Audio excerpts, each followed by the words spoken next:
in that bar at 3rd and Cherry, there was a guy came in one night, late night. We had a lot of after hours, and the guy offered me a deal I couldn't refuse. Cocaine was getting very popular in those years. It was the early 80s. And he said, I want to make $1 million this year, and I think you can help me. I always had connections from the time in Miami forward. And he said, and I was shooting cocaine at that time every day, living in the bar. Like the boss said, if you want to work the bar business, you got to do it like Humphrey Bogart in Casablanca. You got to live it. And he had bedrooms and things in every bar that he built so you could do that, a bedroom and an office. He wanted his managers to live there on site, so I did.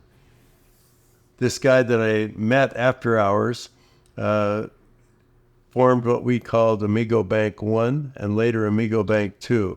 And what he really needed from me was a connection. What he really wanted to do was build a cocaine business. And so we started going to LA shortly after, and started with 1 kilo, then 3, then 5, then 10, eventually to 30 kilos 3 times a week we were rolling with. And we would fly down with the money and drive back with the products. It's 18 hours straight through from LA to Seattle and then distribute. By 1986, I had bought all the toys that a young punk thinks will fill the holes in his soul. And I was the unhappiest guy on the planet, probably. I was so suffering from psychosis, I'm sure. And so I would lose or think somebody stole the money or the dope. I had a home I was buying over in Ballard, brick Tudor home, beautiful home, and a girlfriend and a bunch of people around me that I didn't trust. Nobody. I couldn't trust your smile or anything because I thought everybody was after my money or my dope. And I had all this stuff. I bought all the toys, the cars, the clothes, the girls, the rock and roll fantasy, and was the unhappiest guy on the planet, but didn't know how to change it. But that problem was solved for me because by 88, that same guy that said he wanted to make $1 million this year got busted by the feds coming into Tacoma with 8 kilos and so on. And so they took his money, took his dope, took his money and threw him back his car keys and said, go home. We know where you live. We'll be by to see you. We know you won't leave because your whole family's been involved in this thing and so on and so on. And so we went from being called an Amigo Bank to a conspiracy to interstate distribution of cocaine. And it went on from there. 19 fell on the first indictment, 10 on the second superseding indictment, where that same guy owed money to the connection that I got him in L.A., had him fly up here, was like on TV. He sends the burro to the locker to get the cash, and the feds swoop in and get them. And they interviewed him for 8 months at his house in Fremont. And through that process, they watched the Super Bowl with him, drank beer with him, and debriefed him. And they had already wiretapped him for over and over. So the indictment that came out after they took him before a grand jury had 41 counts on it. The overwhelming count was a conspiracy to interstate distribution of cocaine, but there were 41 counts included one called illegal use of a federal communications device, to wit, a cell phone.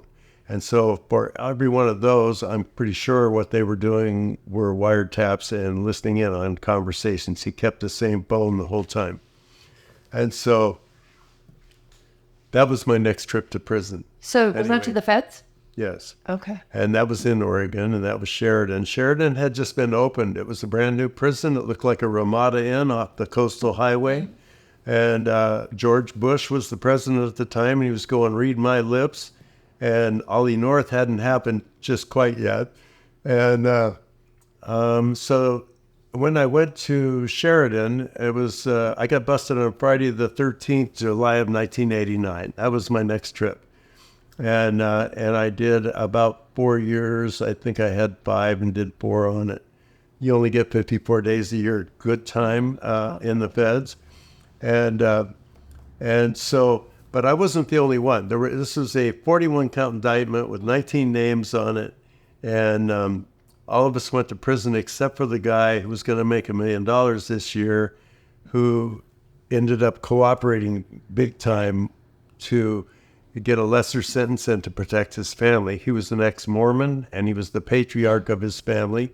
And his brother made the trips with us. His daughters were involved in, their boyfriends were using it. And it was a big network that the feds wanted to take out. That's what they do. And they're very good at what they do. And and we had Amigo Bank too, which was a bunch of Greeks that had restaurants that also got involved in the thing on. Were they in the indictment? It was about a 6-year run. Yeah, yeah, they were. And Greece doesn't have a treaty with the U.S., so the major guy on the Greek side got out of town when he saw what was coming down and never had to suffer any consequences. Some of his lower echelon guys walked the yard with me at Sheridan. But, and then the guy who rolled, I don't want to use the term rolled over, the guy who cooperated was found in a hot tub. He was overweight, obese, and had a cocaine problem, and was found in a hot tub dead. After, he was freebasing and taking a hot tub with 2 girls, and they found him there, dead. He's in Washelli. We all heard about it and thought he was on the witness protection program or something. When we were down. Find out he's just right up on Aurora hanging out in the graveyard. He's in the graveyard. So that's kind of how that went.